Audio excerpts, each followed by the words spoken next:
தமிழ்நாட்டில் மிக அதிக வெப்பம் நிலை வரக்கூடிய பரமத்தி பகுதியில் தென்னிலை கிழக்கில் 17 ஏக்கர் பரப்பளவில் திருமுருகன் ப்ளூ மெட்டல் நிறுவனத்தினுடைய புதிய கல்குவாரி அமைவதற்கான கருத்து கேட்பு கூட்டம் நடைபெற்றது.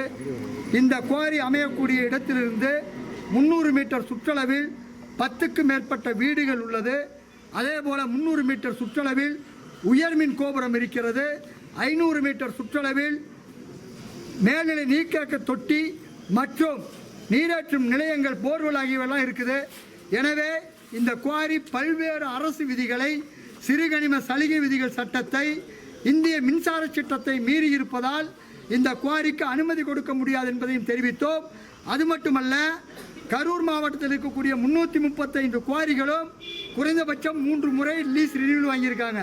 அப்போ இந்த குவாரிகள் எல்லாமே அரசு விதிகளின்படி தாங்கள் வைத்ததாக தெரிவிக்கப்பட்ட மரங்கள் நடப்பட்டிருந்தாலே கரூர் மாவட்டம் மிகப்பெரிய பல லட்சம் மரங்கள் நட்டு குளுமை பகுதியாக மாற்றப்பட்டிருக்கும்.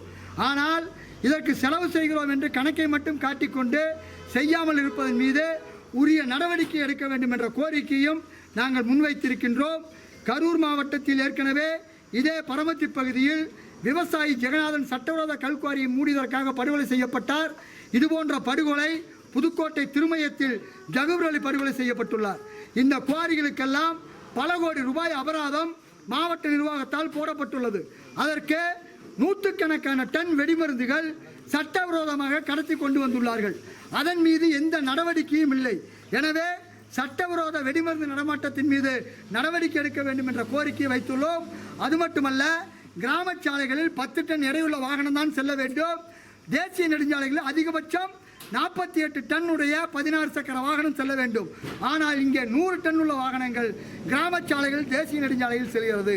இதனால் 8 வருடம் இருக்க வேண்டிய சாலைகள் 3 மாதம் 3 ஆண்டுகளிலேயே அழிந்து விடுகிறது. ஆண்டுக்கு 86,000 கோடி ரூபாய் மக்களுடைய வரிப்பணம் பாழாக்கப்பட்டு கொண்டிருக்கிறது.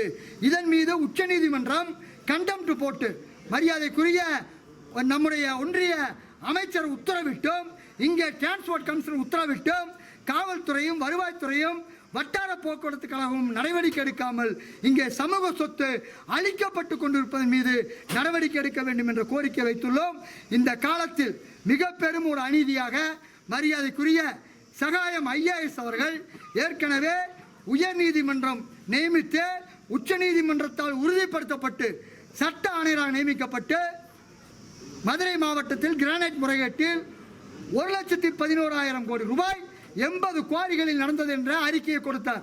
ஓராண்டு காலம் அந்த அறிக்கை கொடுப்பதற்கு நாங்கள் உடனிருந்து பணியாற்றி 435 சாட்சிகளை கொண்டு வந்தோம். அதில் 15க்கும் மேற்பட்டோர் காவல்துறை ஆய்வாளர்கள். காவல்துறை ஆய்வாளருடைய இடத்தையே குவாரி நிறுவனங்கள் கைப்பற்றி இருக்கிறார்கள். இப்பொழுது அவரை சாட்சி சொல்ல நீதிமன்றத்துக்கு வர சொல்கிறார்கள். ஆனால் அவருக்கு கொடுத்த பாதுகாப்பு தற்போது திரும்ப பெறப்பட்டு விட்டது. அப்படி என்றால் இங்கே சாதாரணமாக ஒரு கல்குவாரியை பற்றி புகார் கொடுத்தாலே கொலைவெறி தாக்குதல், கொலை, அறிவிக்கப்பட்ட கொலை என்று ஜெகநாதன் வந்து சாயந்தரம் 5 மணிக்கு கொல்லப்படும் பொழுது 12 மணிக்கு எனக்கு கொல்றதுக்கு ஆள் இறக்கிட்டான்னு சொல்றாரு. அதை போலீஸ் சொல்றோம். ஆனால் அவர் படுகொலை செய்யப்படுறார். ஜகூர் அலி 13ஆம் தேதி மனு கொடுக்கிறார், என்னோட உயிருக்கு ஆபத்துங்கிறார். 17ஆம் தேதி போராடுங்கிறார். 17ஆம் தேதி படுகொலை செய்யப்படுறார். அப்படி இருக்கும் பொழுது ஒரு IAS அதிகாரிக்கு இந்த நாட்டில் கனிம முறைகேட்டை பற்றி புகார் கொடுத்தால் பாதுகாப்பு இல்லாத ஒரு அவல நிலை இருக்கிறது. சகாயம் அவர்களுக்கு அவருடைய வாழ்நாள் முழுக்க பாதுகாப்பு காவலை தமிழ்நாடு அரசு கொடுக்க வேண்டும். பல்வேறு விதமான மதவெறி சக்திகளுக்கு, மதவெறியை தூண்டக்கூடிய நபர்களுக்கு இசட் பிரிவு, ஒய் பிரிவு கொடுக்கப்படுகிறது. இவங்களுக்கெல்லாம் என்ன இருக்குது பிரச்சனை? அவர்களே மதவெறியை தூண்டுவாங்க, நாட்டில் பிற உருவாக்குவாங்க, அவங்களுக்கு கொடுக்குறாங்க. ஆனால் இந்த தாய் மண்ணை, தாய் நாட்டை, இயற்கையை, சுற்றுச்சூழலை, எதிர்கால தலைமுறையை வாழ வேண்டும் என்பதற்காக ஆய்வு செய்து அறிக்கை கொடுத்த சகாயம் அவர்களுக்கு பாதுகாப்பில்லை என்பது வெட்கக்கேடான விஷயம்.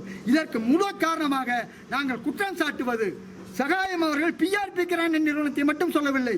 அங்கே தமிழக முதலமைச்சராக இருக்கக்கூடிய MK ஸ்டாலின் அவருடைய அண்ணன் அழகிரி அவருடைய மகன் நடத்திய, தயா அழகிரி நடத்திய ஒலிம்பஸ் நிறுவனமும் முறைகேட்டில் ஈடுபட்டு அதுவும் வழக்கில் இருக்கிறது. எனவே தன்னுடைய குடும்பத்தை பாதுகாப்பதற்காக தமிழ்நாடு முதலமைச்சர் இப்படி செய்திருக்கிறாரா என்ற கேள்வியை நாங்கள் எழுப்புகின்றோம்.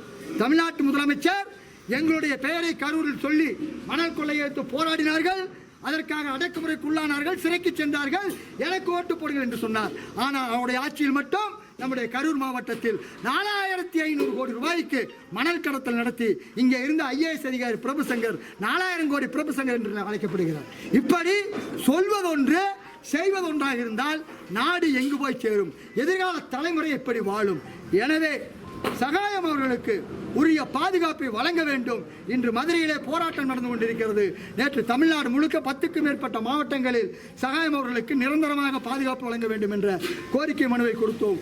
உடனடியாக தமிழக அரசு நடவடிக்கை எடுக்கவில்லை என்றால் பல்லாயிரம் மக்கள் தெருவில் இறங்கி சகாயம் IAS அவர்களுக்காக போராட வேண்டிய நிலை ஏற்படும்.